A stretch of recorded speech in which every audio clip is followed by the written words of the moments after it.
science major? I'm sorry. Mine's still up. It'll be all right. Okay. I think we'll survive.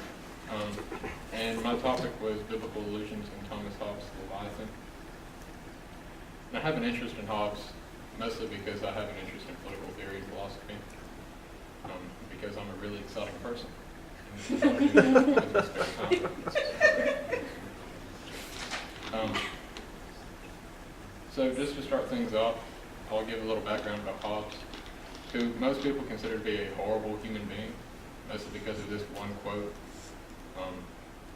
No arts, letters, no society in which is worst of all continual fear, danger, or violent death, and the life of man, solitary, nasty, brutish, and short.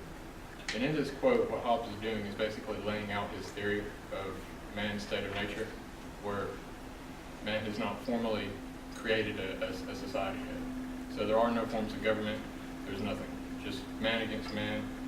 His direct quote is war of all against all.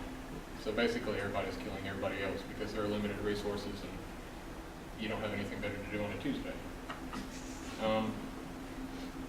So his book, The Leviathan, is really concerned with just that, the creation of society, and he's advocating for a formal monarchy, a complete totalitarian monarchy. So Hobbes comes to this view about human nature mostly because of the English Civil War. He wrote this book in 1651, so it's right at the end of the English Civil War. And he was influenced partly by Thucydides, the Peloponnesian War. I doubt anybody's really read that because it was a horribly boring read. But Thucydides was really the first person to advocate for just total war. And when you talk about modern political philosophers, Hobbes, even Dante, Machiavelli, they all kind of base their argument on Thucydides, the Peloponnesian War, just because of how brutal it is. So, let's now to the actual book. The title itself stems from chapter 41 in the book of Job, and because it's the whole chapter, I'm not going to bother reading it. But basically what God is doing is describing this massive creature, the Leviathan. And the point is the creature is so massive, it's so powerful that nobody could tame it other than God. And for Hobbes, this creature was both the monarch, and the monarch was both the creature and the tamer. So the monarch was supposed to be somebody who was not to be challenged, so powerful that nobody would really usurp him. And there's one particular quote, and I'm going to try reading it in Latin, so don't laugh at me. Non est postatus super terram quae compare, which is basically, there is no power on earth to be compared to him. And that's roughly translated to be in Job 41, 33. The title, or the original title and cover page, was basically this really massive guy kind of rising out of the landscape with a crown, a scepter, and a sword. So you could really imagine Romans, where God gives power to the state. He said they wield the sword for God, basically. So he really looks like Aquaman, or Ariel's dad from The Little Mermaid. I don't know if anybody's ever seen that movie. But this Leviathan, this king's body, is composed of hundreds and hundreds of men and people just facing inwards. So the point is that they're facing towards the king. They're all facing towards this one unifying body. And this king would have total ecclesiastical and totalitarian governing ability.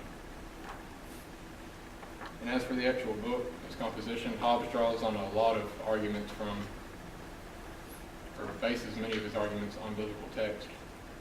When I say base, I mean he really took it and he just butchered it to make it fit his own argument. So, unlike many of the purely political philosophers of the time, you could probably reference Dante or Machiavelli. Hobbes kind of pioneered the use of biblical criticism. you could say really somebody like Augustine started that, but Augustine was really a commentary sort of person, and he based all his arguments out of faith rather than, well, this. So he used Moses, who was seen as an early Christ figure, to demonstrate the possibility of power to keep peace while leading the Hebrews. So Moses was the only one who was going to be capable of doing that. And again, that all revolves around his argument saying that a monarch was the only person who could really keep peace in a state. You can't divide it among people, you can't have ecclesiastical power, it just has to be one person.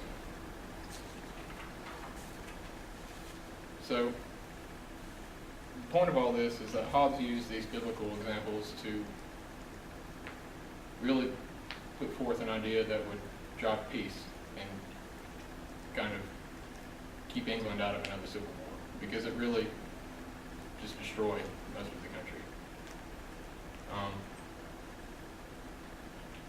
And his argument was that weak leadership is what led to the war, and only strong leadership will save it and unite it and keep it from happening again. So, oddly enough, the whole book is kind of like 1st and 2nd Kings, where you kind of start off with good kings and then it just goes downhill from there. And that's really what he's kind of driving at here. And eventually when they separate and they're completely demolished. He doesn't want that to happen. And that is the overwhelming thing in this book. So that's really it.